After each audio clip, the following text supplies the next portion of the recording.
Healthcare providers right now are making a push for people to get COVID-19 boosters and flu shots before the holidays.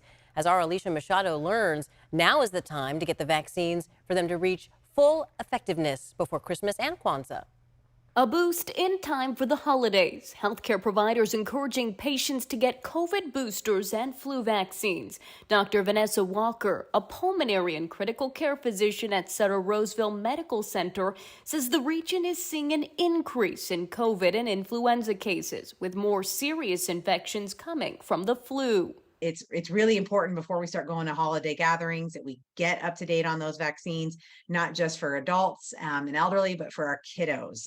It's really important. RSV is out. There is not a vaccine for that. So let's protect them against the things that we can protect them against. Walker says both the COVID booster and flu vaccines take about 2 weeks to reach maximum effectiveness. So patients who want to get them in time for holiday gatherings only have a few days left. Getting the vaccine on December 7th would allow time for the shot to reach full effectiveness by December 21st. And getting the shots on the 10th would make them effective by December 24th, Christmas Eve.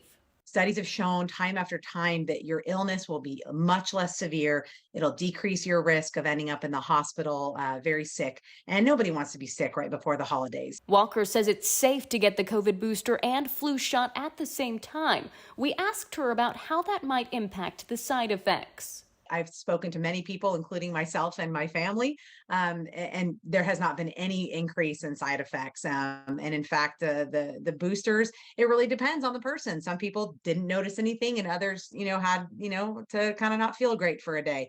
But I'd rather not feel great for a day than end up in the hospital on a ventilator. That's for sure. In addition to getting vaccinated, Walker says you can add an extra layer of protection by wearing a mask at big gatherings. Ultimately, if you feel sick, just stay home.